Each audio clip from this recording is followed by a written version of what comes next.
Oi, eu sou o Sigma. Seja muito bem-vindo você ao meu canal.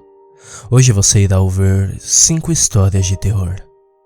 Assim como eu já vinha fazendo antes, novamente irei aproveitar esse espaço no canal para divulgar outros canais de terror do YouTube Brasil. Cada história de terror que você irá ouvir aqui será narrado por um canal diferente que autorizou ter seu vídeo postado aqui no canal. É muito importante que vocês passem no canal de cada um deles para se inscrever e acompanhar o trabalho de cada um. Então já deixe seu like, inscrevam-se nos canais dos parceiros que irão narrar as histórias aqui e não se esqueçam que todas as histórias que vocês vão ouvir foram feitas para te entreter e te fazer sentir-se com medo ou desconfortável. Não há nenhuma comprovação de fatos dessas histórias, mas quem decide acreditar ou não é você. Bom, se antes disso, acho que já disse tudo, então aproveitem o vídeo e cuidado quando for dormir.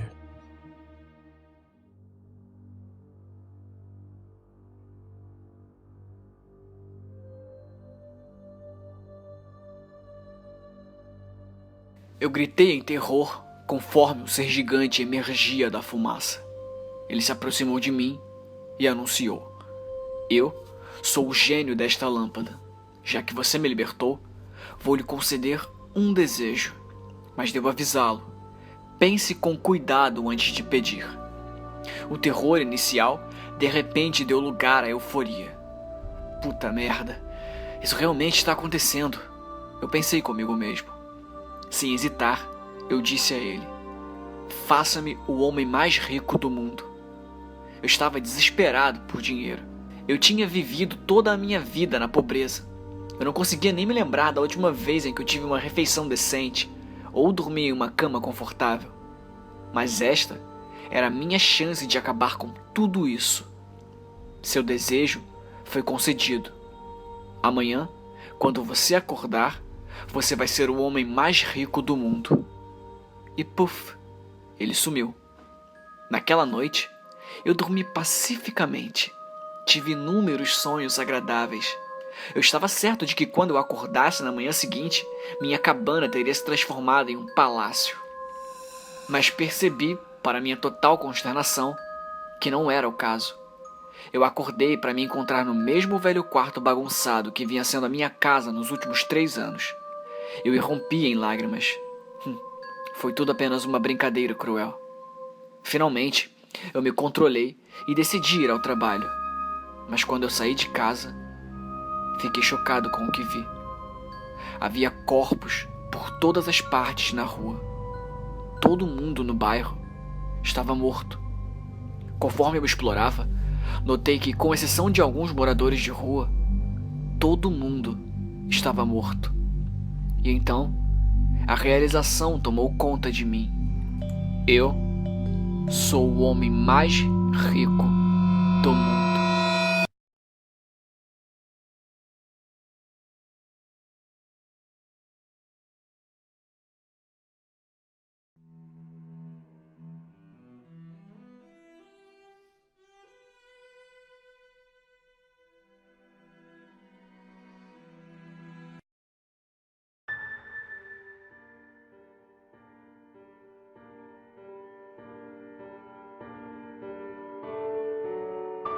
Quem assistiu aos episódios bobos de Teletubbies nunca iria imaginar que existe a possibilidade de conter neles uma verdade perturbadora.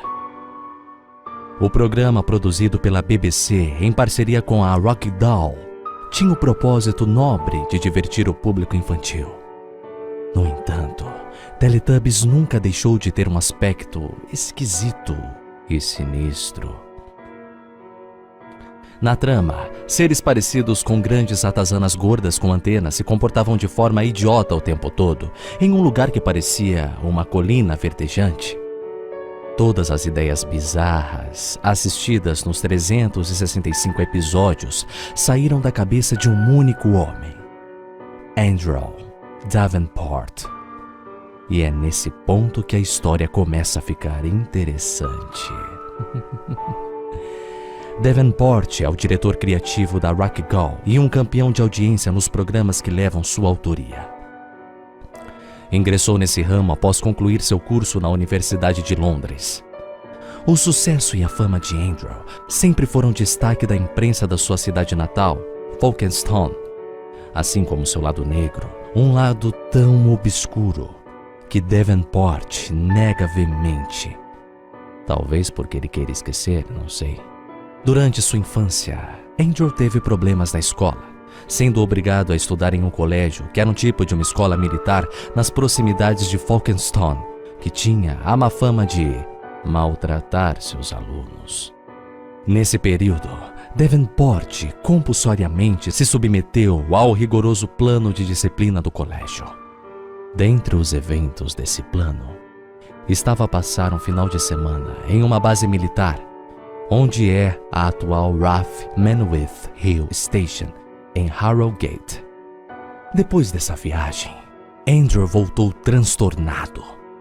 Aquele menino sempre elétrico virou uma criança séria, sem expressões, sempre cabisbaixo pelos cantos. O jovem nunca tocou no assunto abertamente. Chegou a frequentar um psiquiatra para se livrar do trauma, mas não obteve sucesso. Com o tempo, o impacto dos acontecimentos da viagem diminuíram até se anularem nas profundezas da alma de Andrew. E ficou lá, escondido, até o dia que Davenport decidiu colocar as ideias no papel. Era o programa do Teletubbies. Agora, o adulto Andrew apresentava aos executivos da BBC o projeto para esse programa infantil. Tudo muito bom, muito simples, ou pelo menos era o que parecia ser. Em certo dia, Davenport foi a uma festa com toda a equipe do programa. O diretor exagerou um pouco na bebida e terminou em um estado deplorável. No meio da choradeira, Andrew começou a confessar aos presentes sobre o tal Operação Mider. Segundo suas palavras, durante a viagem feita ao colégio militar, aos seus 13 anos de idade, Andrew e seus colegas terminaram submetidos a um experimento de uma operação chamada pelos militares de Mider. Todos foram postos em uma cúpula que parecia feita de um plástico líquido e permaneceram ali enquanto uma luz fortíssima tomava toda a esfera. Andrew revela que desmaiou, acordando em um lugar totalmente bizarro. Nesse lugar, nada parecia fazer muito sentido. As leis da física não eram respeitadas e as criaturas que habitavam o local não tinham nada a ver com qualquer animal que habitava no nosso planeta. Eram seres parecidos com grandes ratos humanoides, com cerca de 2 metros de altura, vestindo roupas metálicas e com antenas em cima da cabeça. Na região do abdômen desses seres, havia um display que demonstrava tudo aquilo que eles pensavam e até mesmo o que Andrew pensava. Todos se comportavam de maneira boba, emitindo algo parecido com risadas o tempo todo. Pareciam crianças. Andrew e mais 3 de seus colegas permaneceram nesse local e, segundo sua perspectiva, foram por longos meses. Se comunicavam com as criaturas por pensamentos, e elas materializavam tudo aquilo que eles desejavam, quase sempre com um sorriso no rosto. Certo dia, no meio desse ambiente incomum, Andrew e seus colegas encontraram um pilar, uma pedra em forma cilíndrica que emitiu uma luz intensa. Curioso, um dos colegas de Andrew terminou por tocar esse cilindro e desapareceu. Os outros ficaram temerosos e saíram dali correndo. O pobre rapaz voltou ao seu lar, um globo de janelas tortas que flutuavam onde as criaturas viviam. Porém, conta o próprio que de certo dia o pilar cilíndrico apareceu ao lado da sua janela. Andrew temia tocá-lo, mas uma das criaturas transmitia um sentimento positivo, fazendo com que Andrew criasse coragem. E ele tocou. E acordou dentro da esfera da base militar, no momento exato em que aparentemente teria desaparecido. Davenport disse à sua equipe que aquilo tinha sido real demais para ser uma ilusão. Os seus outros colegas do experimento também tiveram a mesma visão que Davenport. Do total de 12 crianças, apenas ele e mais 3 colegas foram parar naquele lugar. Os demais foram cada um para um lugar diferente. Andrew ainda concluiu, dizendo que os responsáveis falaram que haviam obtido sucesso no acesso ao universo do meio. No dia seguinte, Andrew negou tudo que falou para a equipe. Disse que era um pensamento bobo para não acreditarem em nada e se calou por meses. Não se ouviu mais Andrew, senão quando tinha que dar uma ordem. A história era estranha demais para ser mentira. Anos depois, estudiosos da teoria das cordas revelaram que poderia existir entre dois universos paralelos um lugar em que as leis da física que conhecemos não se aplicariam. Acreditam eles que era um espaço vazio, sem vida, o vácuo. Mas talvez eles estejam errados. Talvez exista algo, existam os universos do meio, e talvez Andrew tenha sido um dos primeiros humanos a visitá-lo. Talvez essas criaturas nos visitem o tempo todo.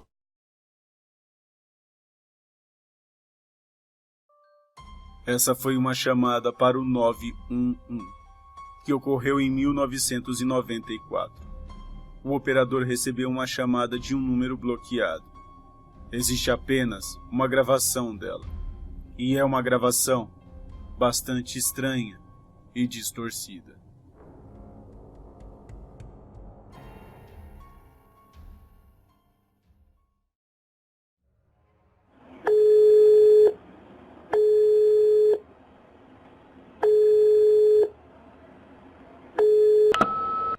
Qual a sua emergência?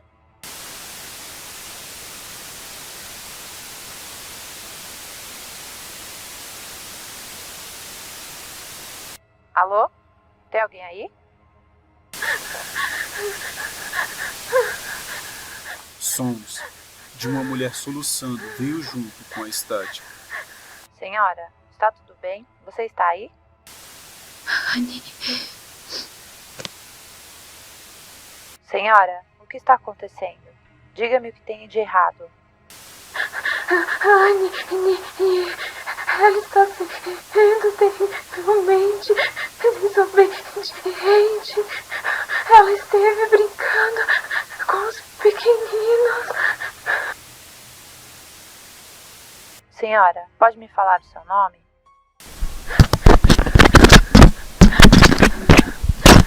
Anne brincou com os pequeninos.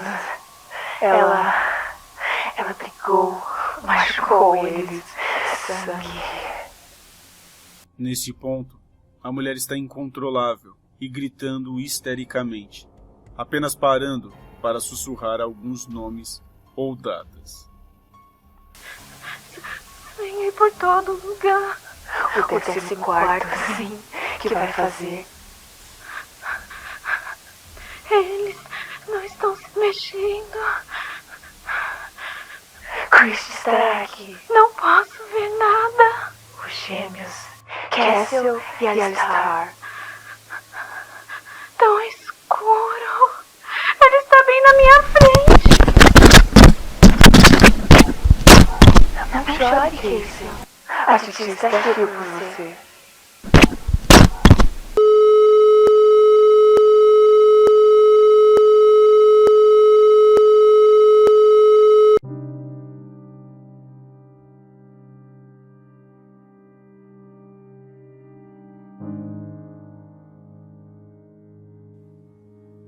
A chamada continua por mais 3 minutos e 22 segundos, com a mulher gritando sobre alguém com o nome de Anne. E então termina, abruptamente. A operadora estava tão assustado que saiu do trabalho logo depois. Ele pediu demissão. A ligação nunca foi rastreada.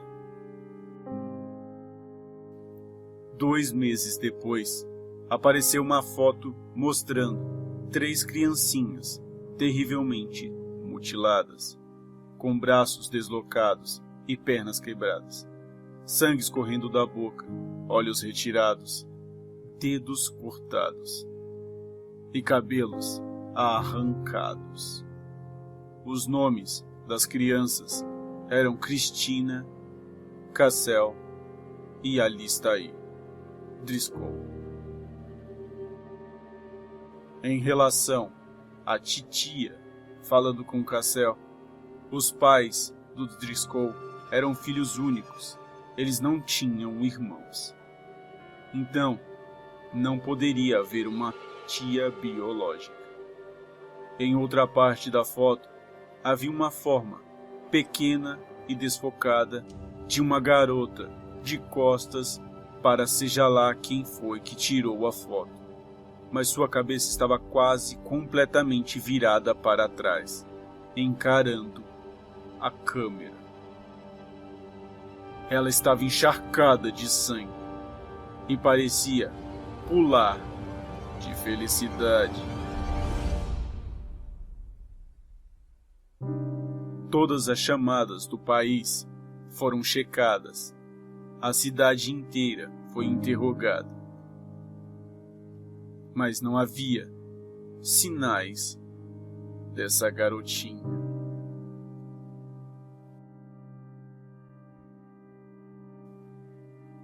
Você acredita?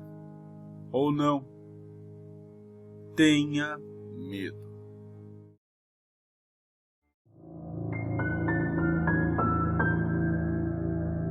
Filha, eu e seu pai vamos sair. Antes de dormir, tranque tudo.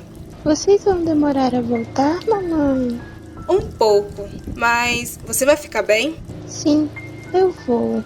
Está bem, estamos indo. Beijos, filha. Beijo, bom passeio pra vocês. Assim, os pais da pequena garota haviam saído e a menina ficou sozinha em casa, apenas com seu cachorro para protegê-la. Quando a noite chegou, ela trancou todas as portas e tentou trancar todas as janelas, mas uma se recusava a fechar. Ela decidiu deixar a janela destrancada, até pensou que poderia se refrescar, e então foi para a cama. Seu cachorro tomou o lugar de costume, embaixo da cama. No meio da noite, ela acorda por causa de um som de gotas vindo do banheiro. A menina estava muito assustada para ir ver o que era. Então, ela estendeu a sua mão para baixo da cama. Ela sentiu a lambida do seu cachorro e voltou a dormir. Ela acorda novamente com o som das gotas. Estende mais uma vez a sua mão para baixo. E novamente, o seu cachorro lambe a sua mão. Ela acorda novamente com o som das gotas. E pela terceira vez estende sua mão para baixo da cama. Sente a lambida do seu cachorro e volta a dormir. Algum tempo depois, mais uma vez ela acorda. Agora, curiosa sobre o som das gotas, ela se levanta e lentamente anda até o banheiro. O som dos pingos foi ficando mais alto de acordo com que ela se aproximava. Ela chega ao banheiro e liga a luz. Ela abre a cortina e vê pendurado no chuveiro o corpo do seu cachorro com a garganta cortada e o sangue caindo da banheira. E quando ela se vira, nota algo no espelho do banheiro que chamou a sua atenção. Escrito no espelho com o sangue do seu cachorro, uma frase que dizia: "Humanos também sabem lamber."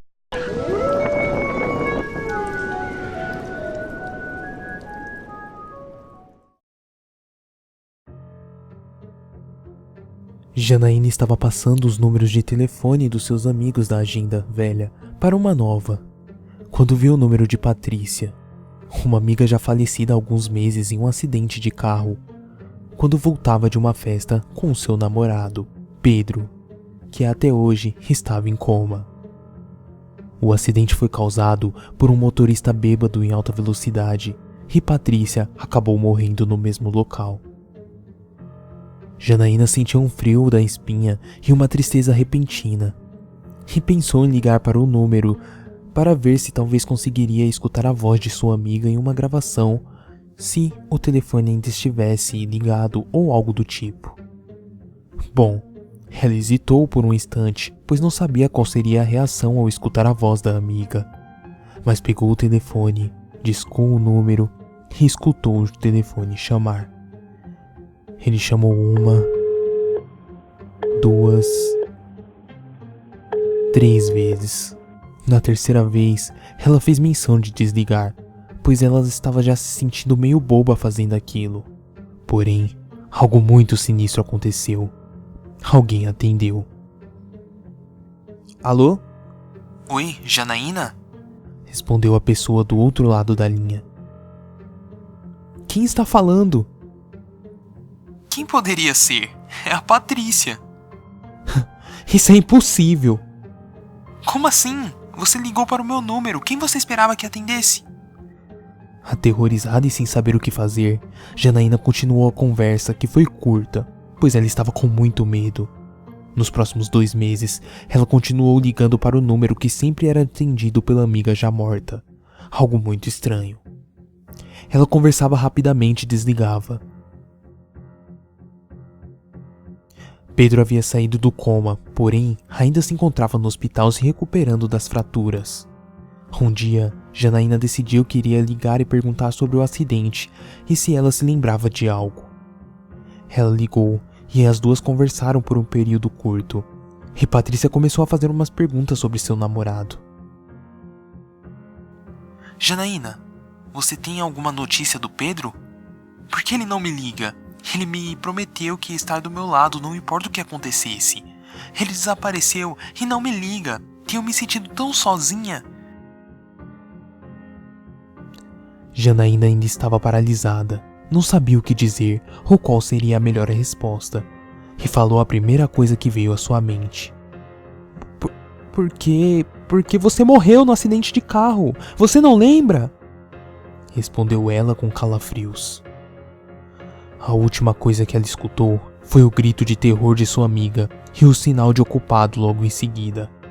Rapidamente ela rediscou o número de Patrícia, porém, dessa vez a voz do outro lado da linha disse: